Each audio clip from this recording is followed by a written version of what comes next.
So what I want to tell you is Ayurveda and such sciences which are indigenous in origin, they are not just the sciences but they are cultures.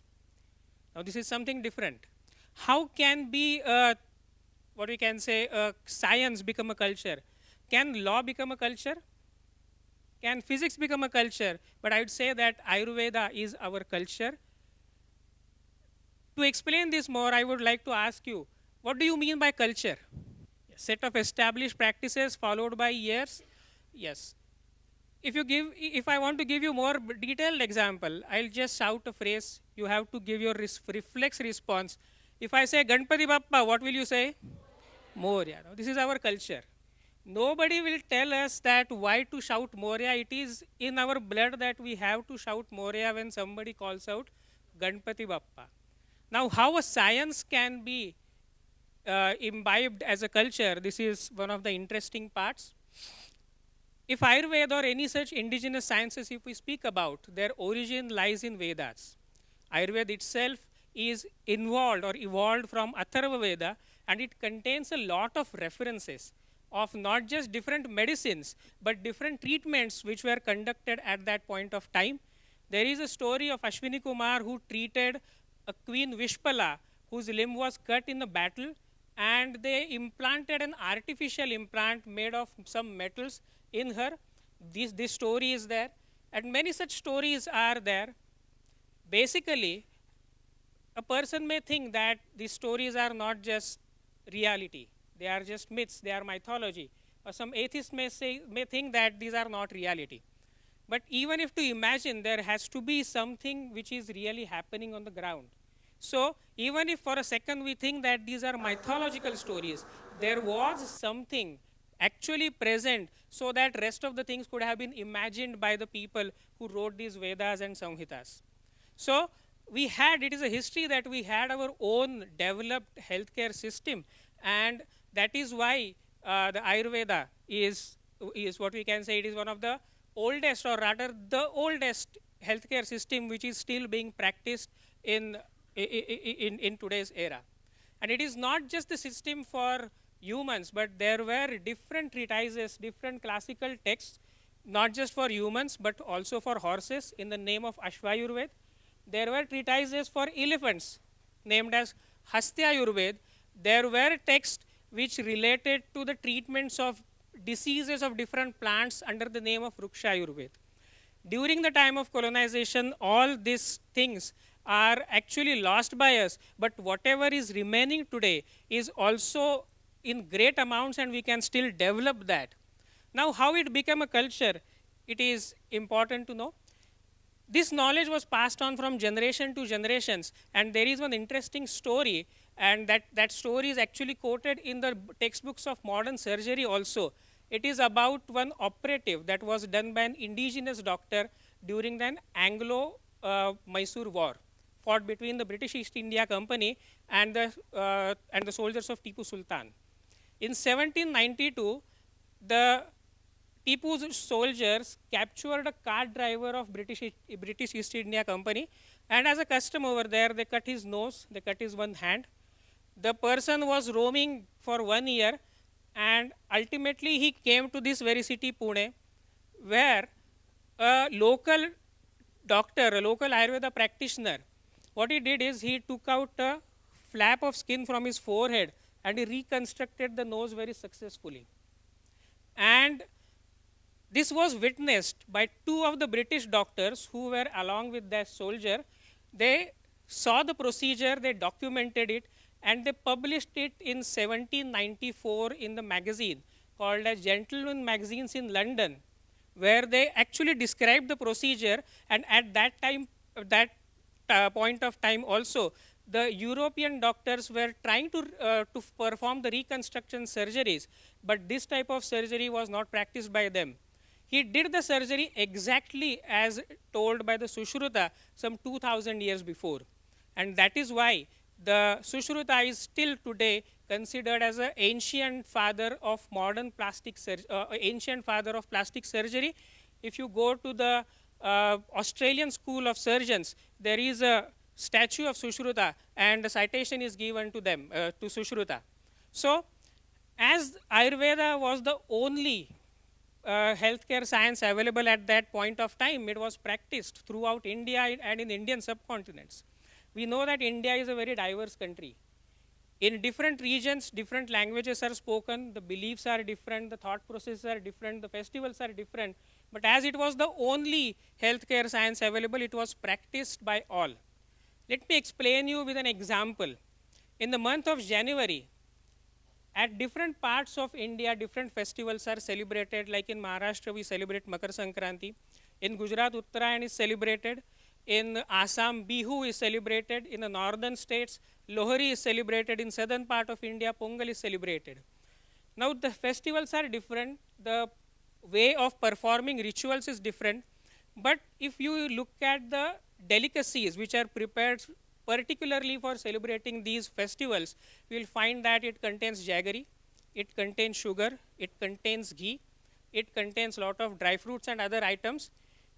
According to Ayurveda, this time of year, in the month of January, is mid to end of winter, where the digestion is very good, the digestive power is very good, and a person can digest things which are heavier for digestion, and a person should consume such things to get more nutrition and more energy.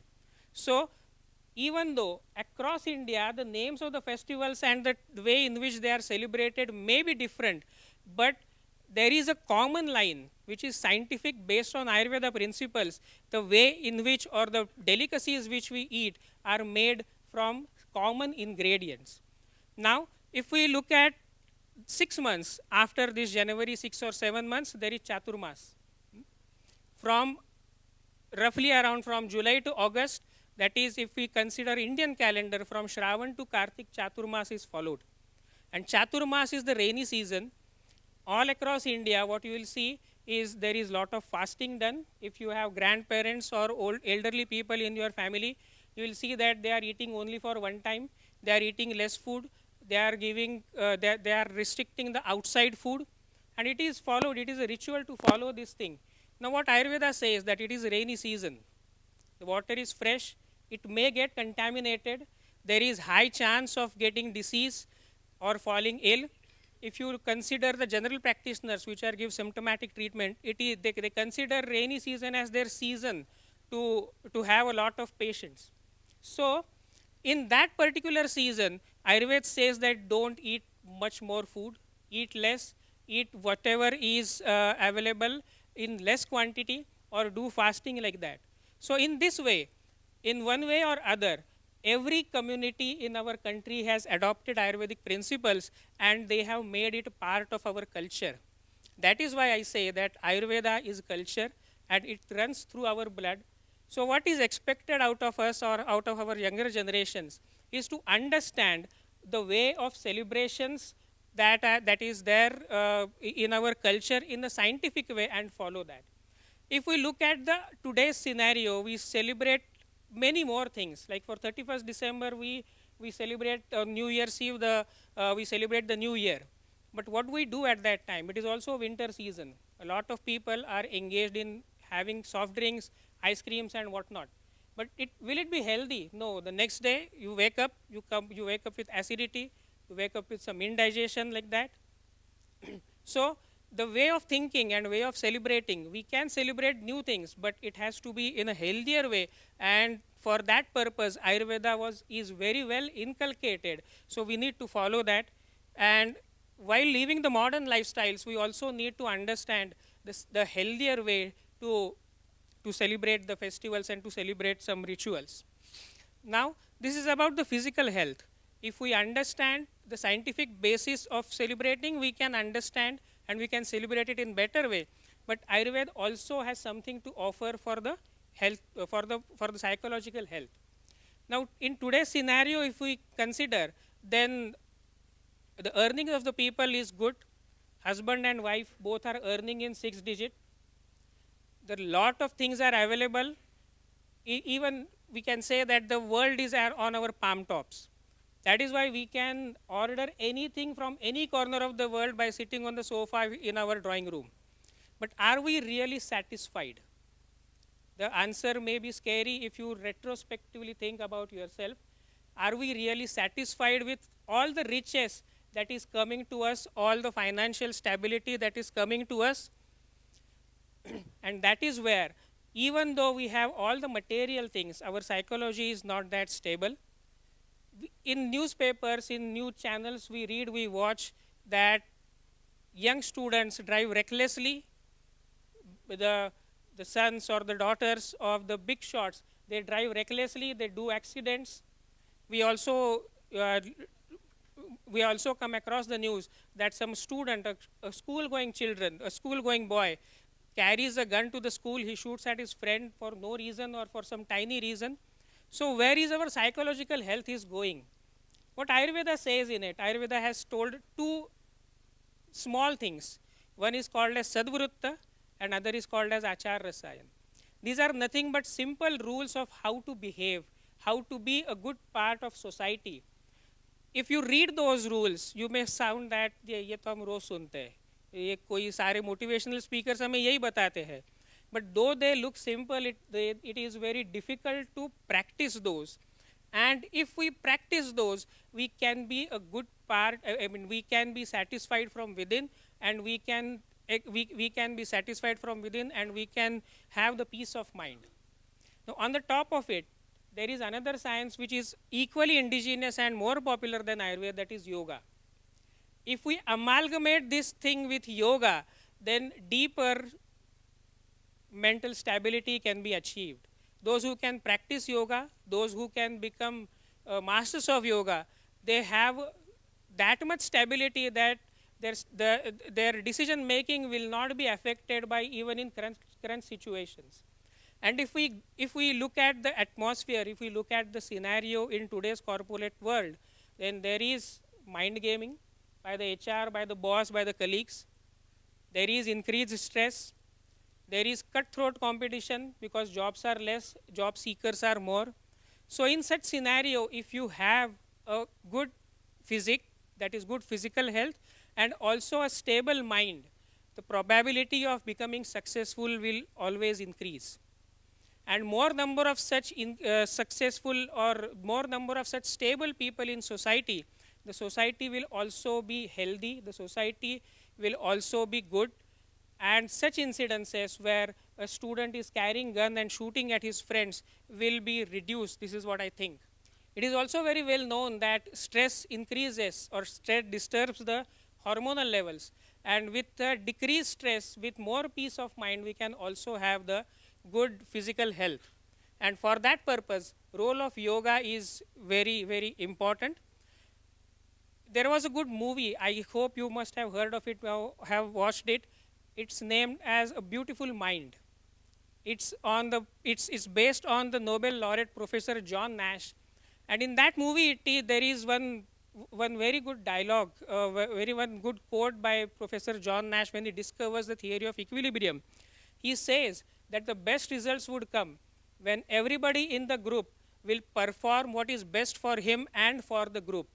So in the same way, if we have calm mind, if we have good physique, if we are successful, we are a part of society, and that will give us a very good possibility of success, and the society will also become good.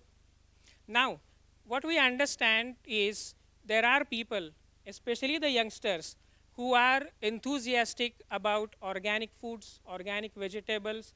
They are more interested in natural products. They are interested in yoga. They are interested in naturopathy. They are interested in Ayurveda and all. But on the other side, you will also find different news articles, different research papers published, like Ayurveda medicine contain lead, they contain heavy metals that cause liver damage, that have caused the kidney damage. So what is happening really is Ayurvedic medicine, rather there is nothing under the sun that doesn't have any side effects. So Ayurvedic medicines don't have side effects is a myth. The difference is when we consume a chemical medicine, even if we use it in correct therapeutic dose, even if we use it in correct indication, there will be side effects. But when it comes to Ayurveda, if the medicine is used in a correct dose, in a correct indication and correct patient, for a limited duration, the good quality prepared medicine will not show side effect. That is the difference. And now what is happening is, first 4 factors, that is the correct dose, correct patient, correct duration, and correct medicine, they are in the hands of a doctor. But it is seen that to whom a person approaches for Ayurvedic treatment, many a times, see, Ayurveda course is a regulated course. A student to become an Ayurveda doctor has to attend the college for 4.5 years, has to undergo 1 year rotatory internship, compulsory internship. He or she has to get registered to the state board of registration, and then only practice is allowed. But we can see that many people are practicing Ayurveda even without degree. People selling medicines beside the roads are also preaching to be Ayurveda practitioners, which is wrong. So if a medicine is given by such people, who is going to look after it? So here comes the role of regulation, whereby strict laws are needed to cut down such practices and to save the patient's life and patient's kidneys, and to avoid such an incidences. So illegal practices need to be avoided, where the law can actually play a very important role. There is some issue with the patient's mindset also. Patient also need to know their responsibility. What happens is, when a patient comes to an Ayurvedic doctor and receives some Ayurvedic treatment, it is meant to be for that patient, because Ayurveda is a tailor-made medicine. If 10 patients of malaria come to Ayurvedic doctor, Ayurveda as a science, it has got its own way of understanding a patient, own way of diagnosis and treatment. And that is why, even though for a modern point of view, a single medicine would be sufficient to treat those 10 malaria patients, Ayurveda can use 10 different combinations based on different attributes of that particular patient. So a patient which is prescribed for one patient is not useful for other, but it is seen that मुझे migraine हुआ है, मेरे दोस्त को भी migraine है, तो मैं डॉक्टर से कंसल्ट करूंगा और मेरा मेडिसिन उसके साथ शेयर करूंगा. It doesn't happen in that way. So with these issues, there is a lot of scope where the law people can actually contribute to the betterment of Ayurveda. Ayurvedic people are actually doing a lot of research using new technologies, because technology is nobody's, what we can say, ownership. Ayurvedic doctors are also using AI. They are developing different apps. They are using different diagnostic tools which are useful for modernizing Ayurveda. So in coming future, with the help of all the people in society, we can expect to see a modernized Ayurveda, whereby we can get a holistic health, we can be more healthy as compared to the use of only chemical medicines. Thank you.